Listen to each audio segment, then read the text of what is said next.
హరహర మహాదేవ శంభో శంకర. స్కాంద పురాణాంతర్గత కార్తీక పురాణం 26వ అధ్యాయము.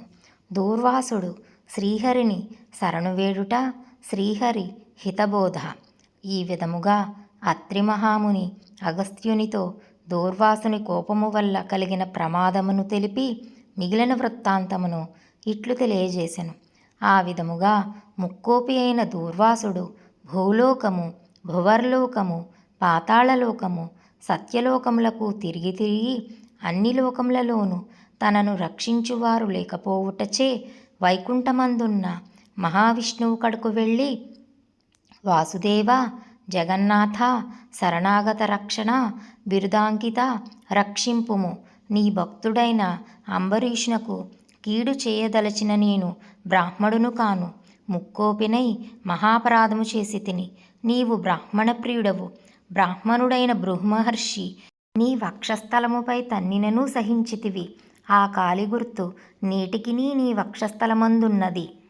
ప్రశాంత మనస్కుడవై అతనిని రక్షించినట్లే కోపముతో నీ భక్తునికి శాపమిచ్చిన నన్ను కూడా రక్షింపుము. శ్రీహరి నీ చక్రాయుధము నన్ను చంపవచ్చుచున్నది. దూర్వాసుడు శ్రీమన్నారాయణుని పరిపరి విధములు ప్రార్థించెను. ఆ విధముగా దూర్వాసుడు అహంకారంను వదిలి తనను ప్రార్థించుట చూచి శ్రీహరి చిరునవ్వు నవ్వి, దూర్వాస, నీ మాటలు యథార్థములు. నీ వంటి తపోధనులు నాకు అత్యంత ప్రియులు. నీవు బ్రాహ్మణ రూపమున పుట్టిన రుద్రుడవు. నిన్ను చూచిన వారు 3 లోకములందు భయపడకుందురా. నేను త్రికరణములచే బ్రాహ్మణులకు మాత్రము ఎట్టి హింస కలిగించను. ప్రతి యుగమందున గో, దేవ, బ్రాహ్మణ, సాధుజనంబులకు సంభవించే ఆపదలను పోగొట్టుటకు ఆయా పరిస్థితులకు తగిన రూపములు ధరించి దుష్ట శిక్షణ, శిష్టరక్షణ గావింతును. నీవు అకారణముగా అంబరీషుని శపించితివి.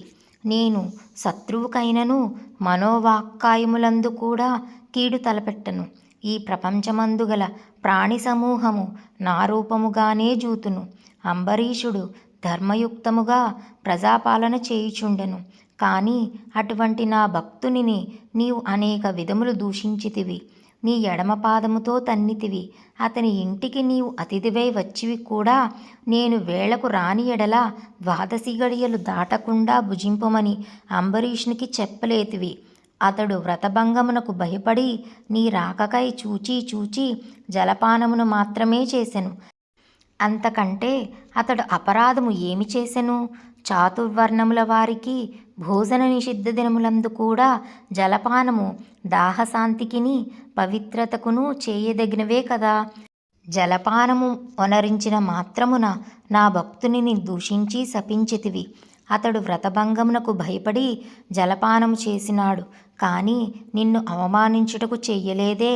నీవు మండిపడుచున్నను బ్రతిమాలి నిన్ను శాంతింపచేయజూచెను. ఎంత బ్రతిమాలినను నీవు శాంతింపనందున నన్ను శరణు వేడెను. నేనప్పుడు రాజు హృదయంలో ప్రవేశించినాను. నీ శాపఫలము 10 జన్మలలో అనుభవించుదునని పలికినవాడిని నేనే.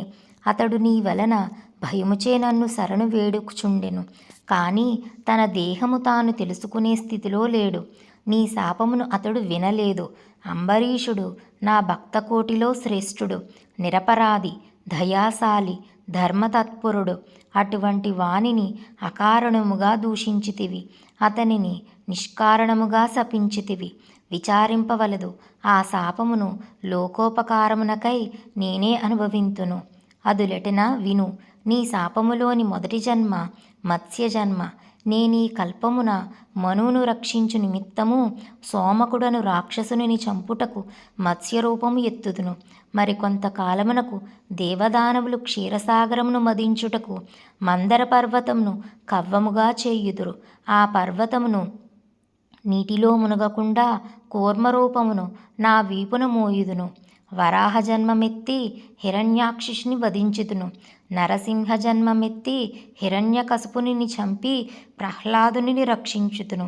బలిచే స్వర్గము నుండి పారద్రోలబడిన ఇంద్రునకు తిరిగి స్వర్గమును అప్పగించుటకు వామన రూపమెత్తి బలిచక్రవర్తిని పాతాళలోకమునకు త్రొక్కివేతును.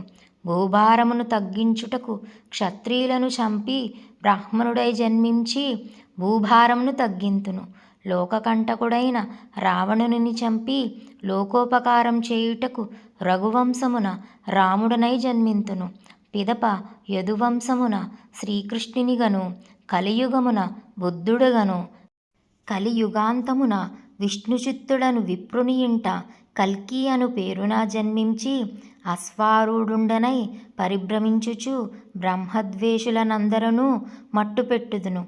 నీవు అంబరీషునకు శాపరూపమున ఇచ్చిన 10 జన్మలను ఈ విధముగా పూర్తి చేయుదును.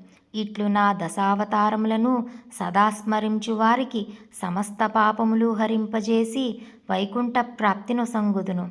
ఇది ముమ్మాటికి తథ్యము. స్కాంద పురాణాంతర్గత కార్తీక పురాణం 26వ అధ్యాయం